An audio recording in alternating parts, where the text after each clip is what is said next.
guys, glad to have you on board again. Today we finally have something to talk about regarding the Bitcoin. It's still a little bit too early to consider this 100% validated. As I said, as long as we remain below 7,200, there is nothing to be excited about, so it's just kind of a wait and see approach right now, still at play, but we do have some interesting candle close yesterday. So what today will do is pretty much interesting. So we've got either we barely have two choices. There's always more than two choices, but let's say the two biggest options, the two most probable options really are either we strongly invalidate yesterday's candle by making a bearish engulfing and basically reintegrate the range ASAP, and we just throw away the attempt of getting some volatility out there, just basically what we've done back then, making a daily candle close below the resistances and invalidating the day right after just to reintegrate the range. That's an option today, just going down brutally and restore, and maybe making a candle close today below 6,700. Option number two is basically we keep on going that way. As we're in here, there might be some bearish demand, but if we don't find that bearish demand, we might find it slightly higher, near to 7,200, as we said. Actually back here, let's say 7,200, 7,400, we should have some resistance out there. But if we don't find it, and if the market managed to make candle closes in those areas, for example, we might have something to eventually consider being tradable for those who absolutely want to trade the Bitcoin. It wouldn't be a good sign actually, because that would be neither of the two options I'd like to see in the market. As I said, to me, the two most probable options are either we just die in here and making the desert crossing phase. Once again, desert crossing phase not necessarily something that just go in a straight line, in a flat line. Can have some oscillations like that, but those oscillations must remain short-sighted, short-timed, and be fastly reversed. Okay, we reversed out there, we go there, we reverse, should be staying in some in a tiny range mode. So this is the desert crossing phase. Option number two, as I said, is we have another bearish outburst with volatility to chase down stop losses.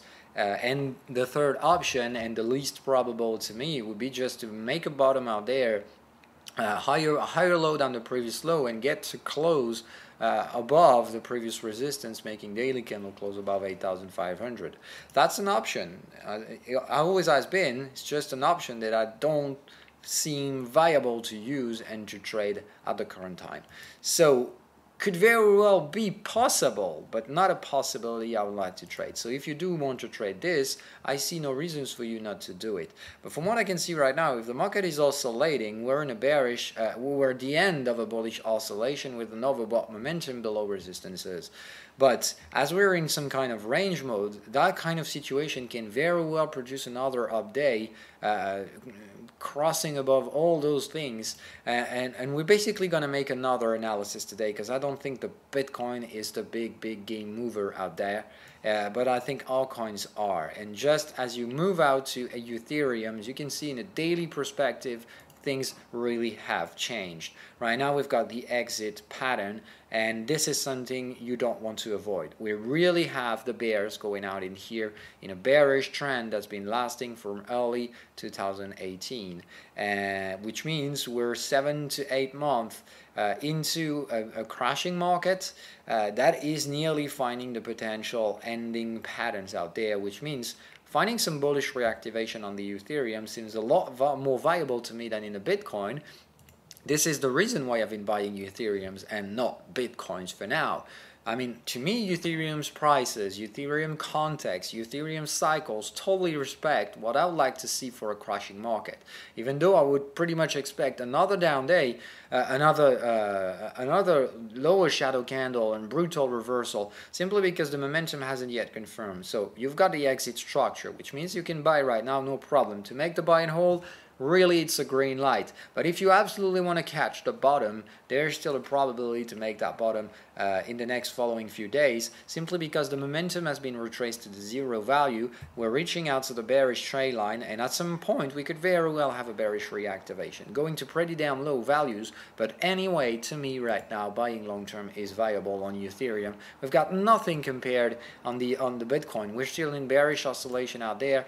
It's kind of, Bitcoin is trying to follow through what's happening in the other asset classes, but as I said, on the other altcoins, and as I said, to me that correlation might be difficult to trade. I know some of you guys will take this one for granted, and the fact that as we had it back then, it's no problem. We obviously will have it right now, and if altcoins are going up, Bitcoin obviously going to go up.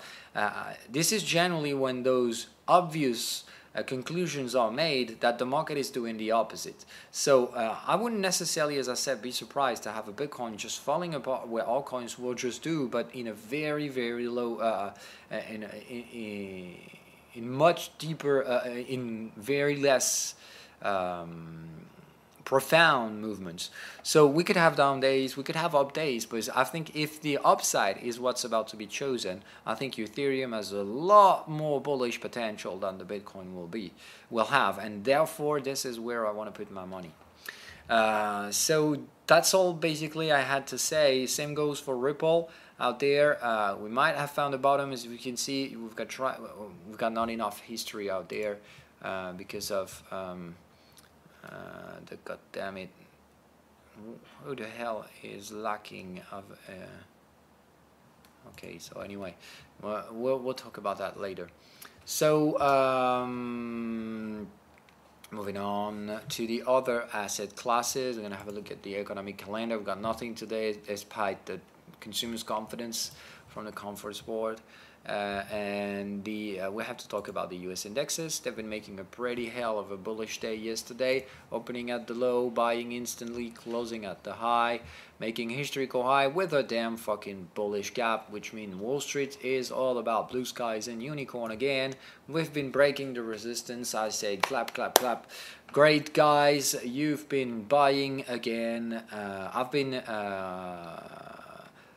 I took my stop losses days ago, so I'm now just buying the Russell, but now other indices have been catching up. The only one who hasn't yet made a bullish historical high is the Dow Jones, and you can be pretty damn sure that that's all Wall Street has in mind right now, to just pull that damn Dow Jones to the historical highs to make them fucking headlines to say, oh yeah, hell yeah, we're so strong.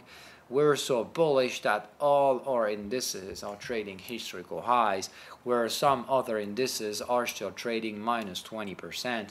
Poor Chinese guys. They're having the economic growth, but they are down the ground because we just opened our mouth with the damn trade war. So as I said, distortions out there, obviously not going to last long. And as it's been profiting to the US economy, it will probably make them lag in the next following days and weeks. So we just patiently wait for that to take place. It's like great for Wall Street because they've been flushing out all the risk, and those risks have managed not to show up. But the problem is, as we didn't price, as we just try to chase stop losses, fuck up the bears and whatever, you know how that works. It's a general pattern that we have at the end of economic cycles.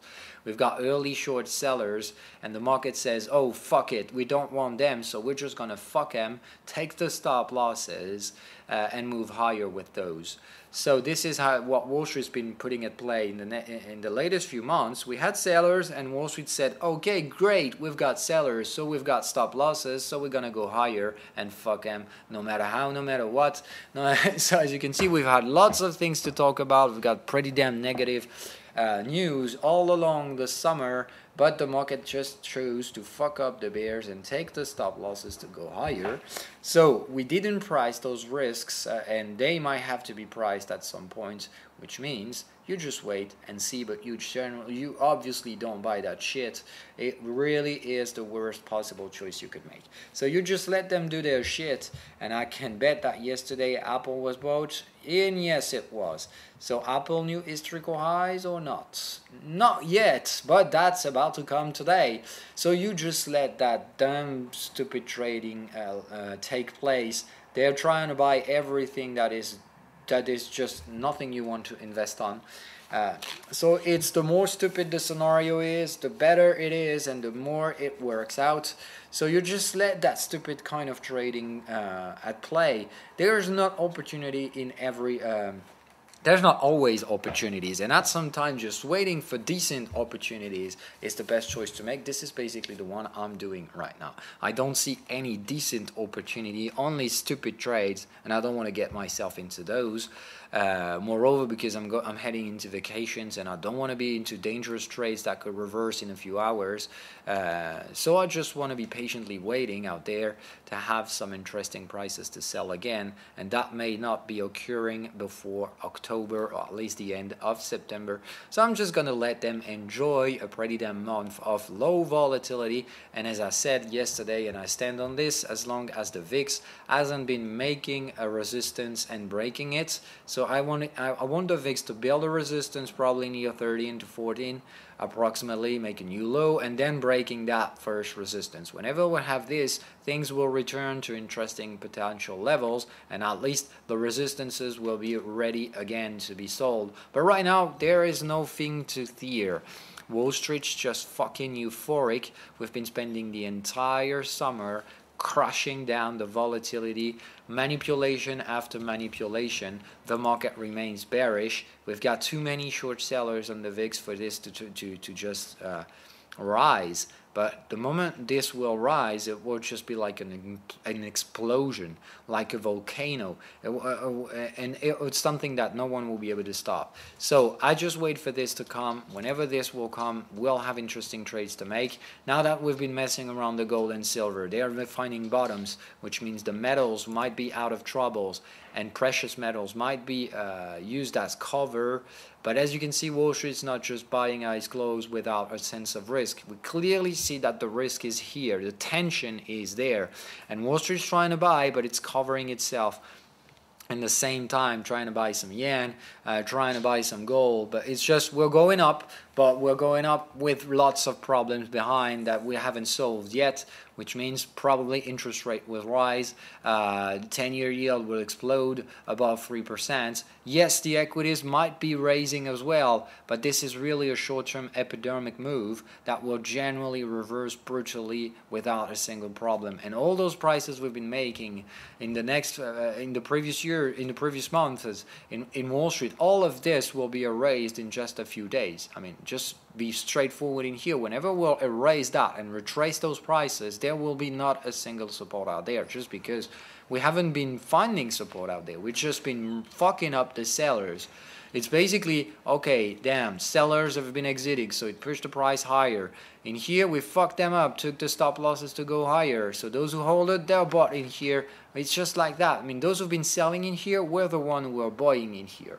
So it's just a market that's been chasing stop losses. Sellers fucking them up, they're rebuying, which means we've got buyers. Same thing goes in here. Been selling out there, didn't work, we have to rebuy ourselves out there. So this is stop losses and just bears who are making the market moving higher to higher and higher.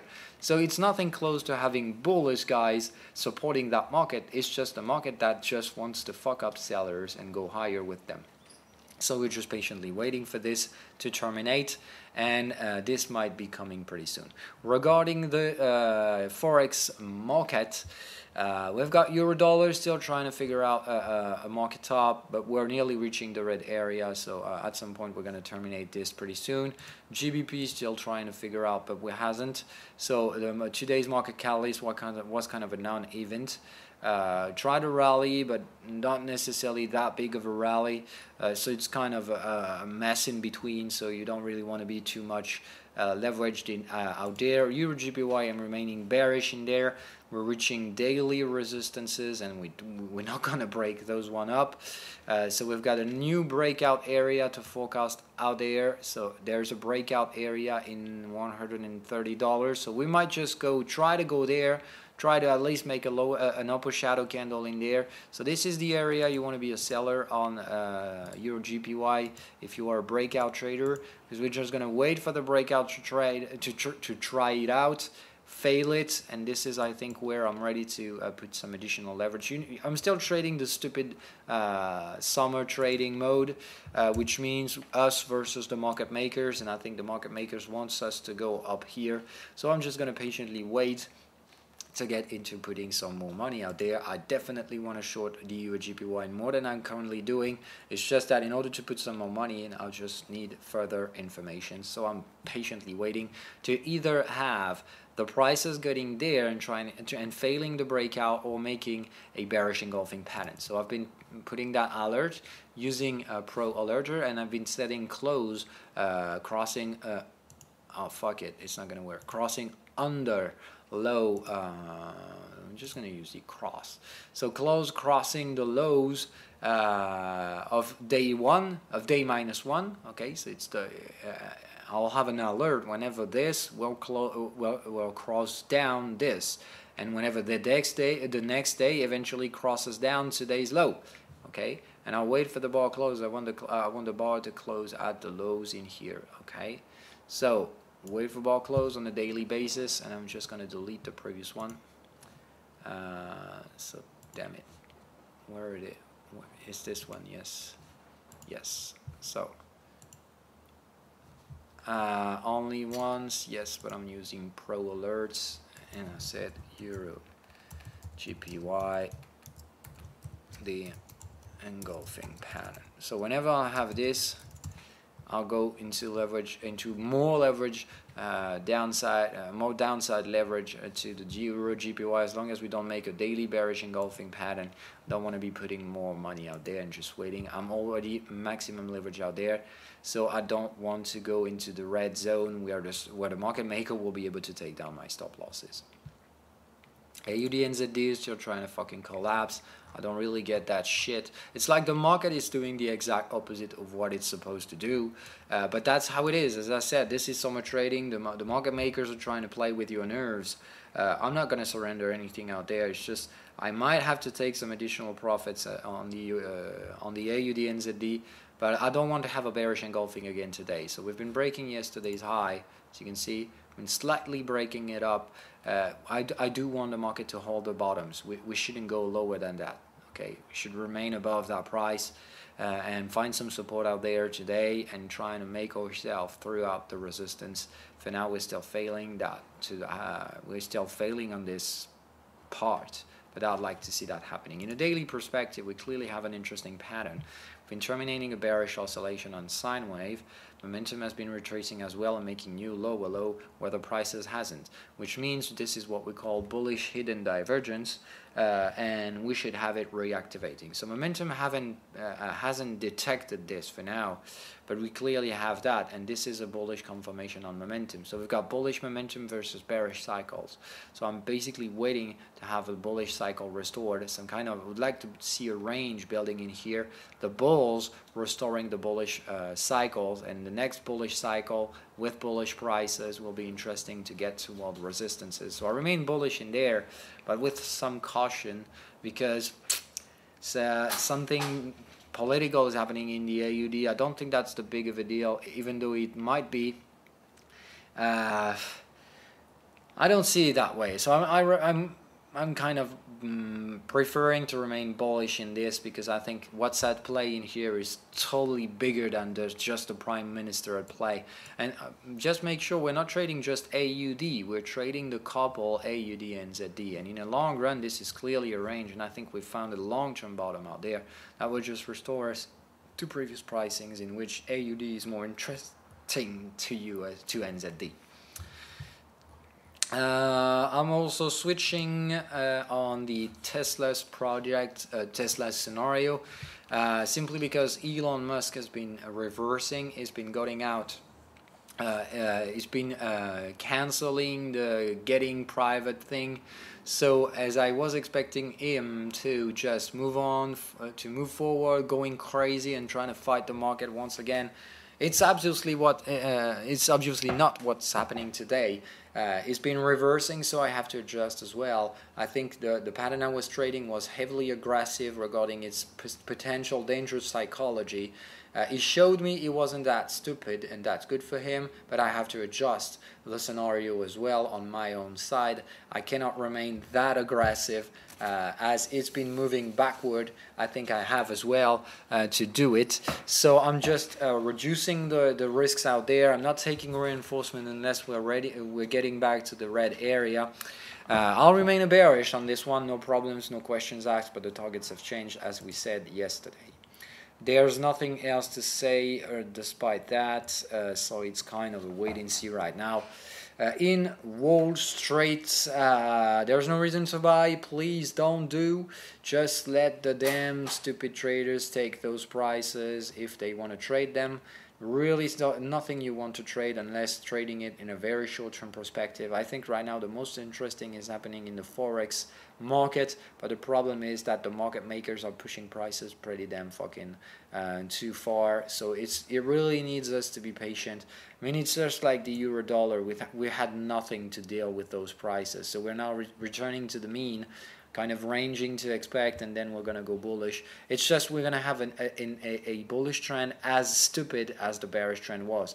I mean, it's like the market just died right now. The market is going to trade fucking stupid, and it's like it's going to be like that forever. It won't be. It's just the market is really under heavy high tension. And this is what I told you earlier. I can feel that tension. We are nearly at the most tense situation we've ever had into markets, and yet everything is to blue signals and to green signals, green lights, blue skies, unicorns. That's what the market shows you, even though we can all feel that things aren't good and there are heavy problems ahead, but we don't want to face them right now. So really be clear about that. Otherwise, you're going to take that lesson with a big loss. You don't fight the damn market when it's in that stage. Okay? When the mood is this, to fuck up the short sellers and go as high as we can, no matter how, no matter what, if you try to fight that, you're going to end up broken, which is not the case out there. We're just here to make money, not to change the market, not to make it rational. Don't do that. If you're the kind of guy who try to fight things, you don't fight yourself out there. You just let it go. Let them do the stupid shit, but take a double amount of money in the end. That's all we care about, okay? You really have to understand that, because if you try to play out this to see for yourself, believe me, I know how this ends. I've been there before. It's not going to be pretty. You don't damn fight the market. You just let it go to the stupid pricing where it's gone too far, and you just take the money in the end. But it requires a lot of patience before.